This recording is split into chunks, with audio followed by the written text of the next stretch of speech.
Hello Taurus, and welcome to your monthly horoscope for November. This is for the Sun or the Ascendant.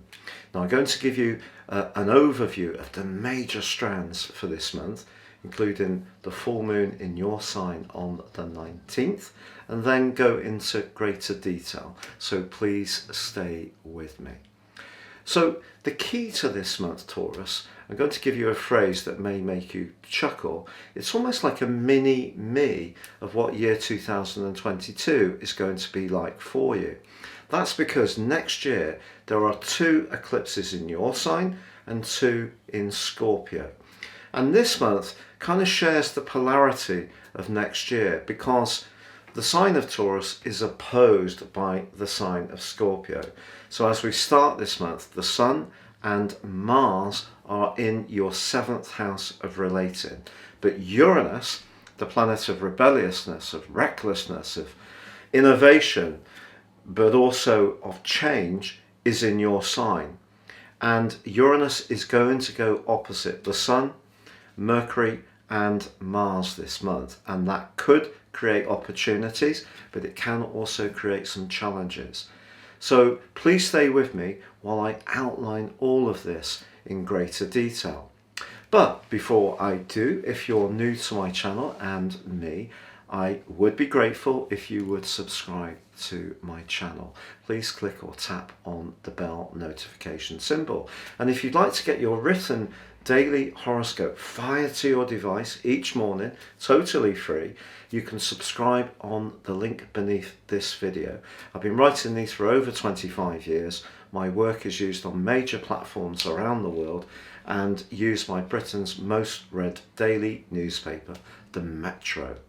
And finally, with year 2022 racing up, if you'd like to explore what the year will hold for you personally based on your time, date and place of birth, so ascend above your zodiac sign broadcast, you can get your year 22 forecast now, get the rest of this year free, plus 30% off, and a character analysis by clicking on the link below.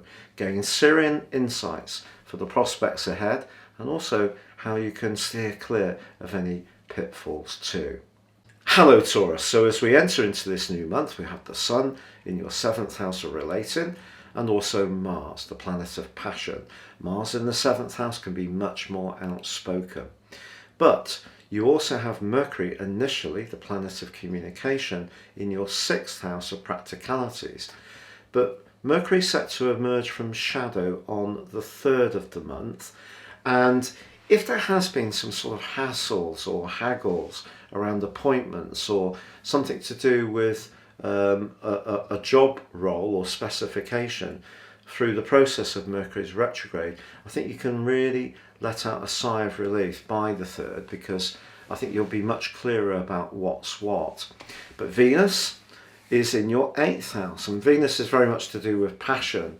And because we do have the Sun and Mars in the sign of passion, Scorpio, I think this gives you, at the very start of this month, perhaps a desire for some kind of excitement, but particularly because over the first week, Uranus, the planet of the unexpected, which is in your sign, is in a direct opposition with the Sun. So, as I mentioned before, this mini-me of year 2022 shows a polarity between your sign, which is very much to do with you, the individual, your body, the way you assimilate information, the way you connect to the world at large, how you explore your talents and abilities. And then on the other side of the heavens, it's how you link with others. So your relationships, your point of contact, where you're competitive, where you have to set your boundaries. And I have to be honest, Mars being opposite can give you a great opportunity to be much more robust about what those boundaries are. But there's a new moon on the 4th in the sign of Scorpio, the most intense of the whole year, but it's a glorious opportunity for you to reimagine your relationship approach, but particularly because Uranus in your sign is directly opposite the Sun and the Moon. So what you're looking for in the next month, I think, is a sense of genuineness around relationships. Taurus, Uranus is about authenticity. It is the planet of truth.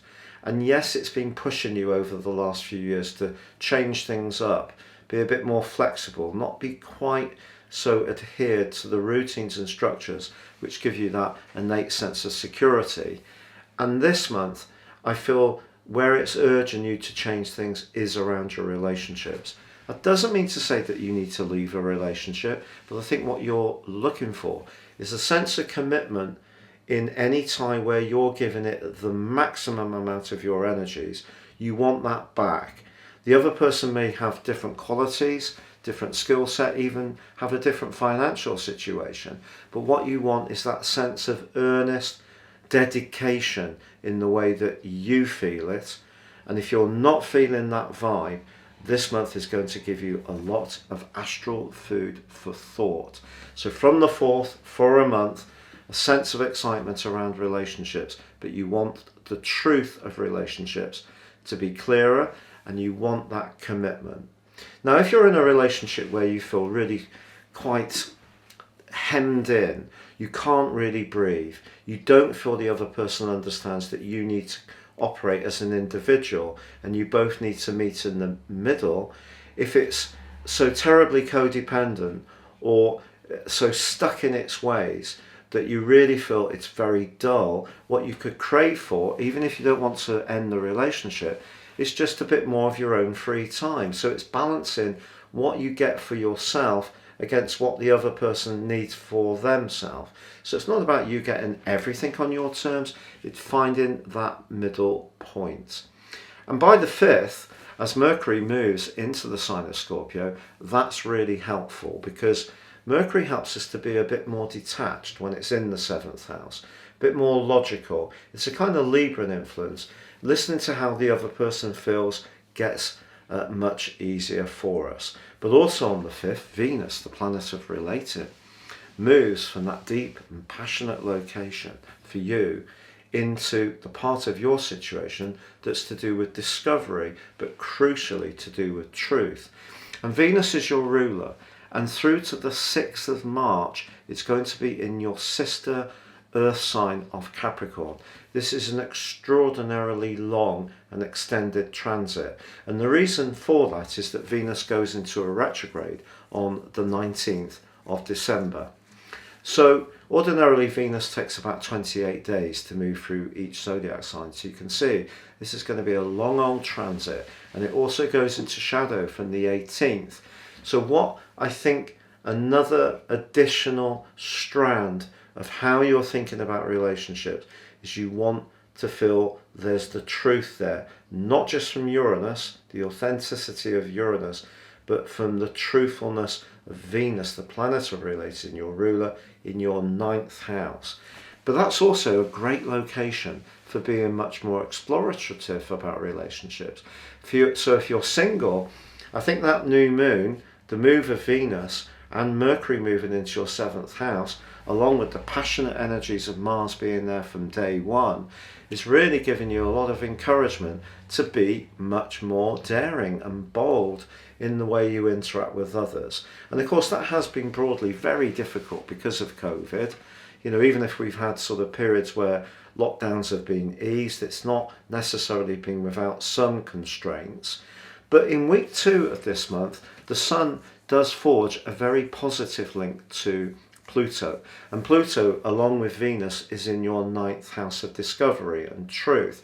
So that could be a terrific time to meet somebody new, go on a journey, and be open to people from a completely different background to you. Doesn't matter, it's culturally, spiritually, in terms of what their work is, financially. The more open-minded you are, the more you're increasing your opportunities of meeting someone who really gets you at an energetic level. Because I feel, along with core values, those are the two things that really bond partners together. It's not necessarily the case that we have to have exactly the same background. So do be open-minded, because your natural inclination towards security means that you could be attracted to those people that somehow fit your identikit of your previous experiences. But of course the problem with that is we can then repeat the previous experiences because we're not really growing. So Uranus is pushing you to be that much more open-minded. But then in week 2, not only does the Sun forge that transformational angle with Pluto, well, we have a clash between Mercury and Uranus too. So there could be quite an electric conversation. You know, you could find your pulse racing. Someone may have a mesmeric personality, but you could find yourself chatting to someone that actually you don't in some way like. But that doesn't mean to say you won't fancy them. But also in week 2, Mars is squaring with Saturn. And Saturn is in your sector of success, along with Jupiter. So Mars is much more earnest in the 7th house. In a natal horoscope, if someone has Mars on the 7th house cusp, they can find relationships quite challenging, or the people who are involved with them can, because it can be that they want everything on their terms.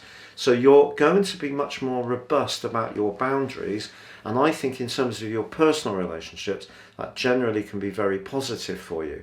But where it's not necessarily going to work quite so well is at work, where you could find yourself being much more vocal than someone's ever known you to be, especially if you feel there's an injustice. Now, it's good to speak out and it's good to stand up for rights and so forth, but I would be aware that this month is laced with the potential to be rather impulsive. And if you're someone who likes to calculate the odds and be quite cautious, then that would be very counterintuitive for you to suddenly start doing everything without too much thought or planning.